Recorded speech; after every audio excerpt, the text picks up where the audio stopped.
Emang nggak salah ya kalau Indonesia dibilang sebagai negara singkong, fams. Gimana enggak? Singkong bisa tumbuh dengan subur di mana aja, termasuk di pelosok tanah air, dari Sabang sampai Merauke.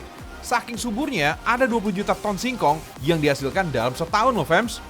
Jumlah ini menempatkan Indonesia sebagai penghasil singkong terbesar nomor 4 di dunia setelah Nigeria, Thailand, dan Brazil. Indonesia mendunia, fams! Nah, wilayah penghasil singkong terbesar di tanah air ternyata berada di Banjarnegara, Jawa Tengah. Dari 6.000 hektar kebun singkong, Banjarnegara bisa menghasilkan sekitar 110.000 ton umbi kayu. Wow! Misalnya, kebun singkong di Kecamatan Bawang, Kabupaten Banjarnegara ini. Gak heran, fams, kalau Banjarnegara disebut sentra singkong di Indonesia. Fams, singkong masuk ke Indonesia sejak abad ke-16 silam, pas kedatangan bangsa Portugis. Kala itu, bangsa Portugis yang baru pulang dari benua Amerika Latin memperkenalkan ketela ke penduduk di Maluku. Fams, tanaman bernama Latin Manihot utilissima ini memang aslinya berasal dari Amerika Selatan, tapi butuh waktu lama nih bagi singkong untuk menyebar ke daerah lain. Perlu hingga 2 abad, tepatnya pada tahun 1850-an. Sebelum akhirnya singkong diperkenalkan di Pulau Jawa, tepatnya di sekitar Jawa Timur. Seiring pesatnya pertumbuhan penduduk di Pulau Jawa, singkong kian populer sebagai makanan pokok rakyat, selain beras. Mantap nih! Tapi, melimpahnya produksi singkong di Banjarnegara ternyata nggak selalu berakibat baik, fams. Berlebihnya jumlah singkong, terutama saat musim panen, membuat harga jualnya anjlok, merosot tajam. Bahkan, hanya Rp300 saja nih per kilogram. Waduh, murah banget ya! Malum aja, fams. Singkong-singkong ini soalnya nggak mampu diserap oleh pasar, sehingga banyak yang membusuk. Di tengah kegalauan para petani, muncullah Rumah Mokaf, fams. Sebuah usaha kecil menengah berbasis sociopreneur yang memproduksi tepung singkong. Pembuatan tepung berbahan baku singkong ini berhasil jadi solusi mengatasi stok singkong yang berlebih ketika panen tiba. Mokaf sendiri kepanjangan dari Modified Cassava Flour, alias tepung singkong hasil modifikasi. Tepung mokaf ini memiliki perbedaan dengan tepung singkong yang telah ada di pasaran. Dinamakan tepung mokaf karena singkatan dari Modified Cassava Flour, yaitu tepung ubi kayu atau singkong yang dimodifikasi.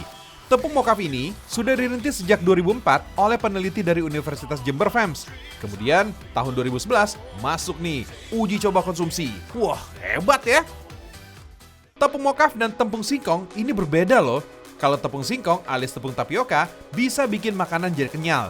Kalau tepung mokaf ini justru bikin makanan jadi renyah. Wah, unik juga ya. Perbedaan tekstur ini, fams, disebabkan perbedaan cara pengolahannya.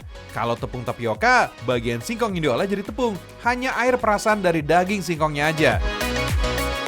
Sedangkan tepung mokaf, bagian yang diolah jadi tepung adalah seluruh bagian singkong yang sudah difermentasi. Kalau sudah jadi tepung, tinggal kemas aja deh, fams. Sebelum dibungkus, kemasan disemprot nitrogen dulu, biar mengembang. Satu kemasan tepung mokaf ini isinya 500 gram, harganya cuma 17 ribuan aja kok. Dalam sehari, Rumah Mokaf ini bisa memproduksi hingga 500 bungkus tepung. Keunikan tepung mokaf ini membuat makanan jadi renyah, fams, sehingga diburu pembeli hingga mancanegara. Seperti Singapura, Uni Emirat Arab, hingga Inggris. Keberhasilan tepung mokaf ini bukan hanya membawa perubahan bagi para petani singkong aja, tapi sampai ke seluruh lapisan masyarakat. Mulai dari peternak kambing, di mana daun singkong bekas panen yang dimanfaatkan jadi pakan ternak, sampai ibu-ibu dari kelompok wanita tani.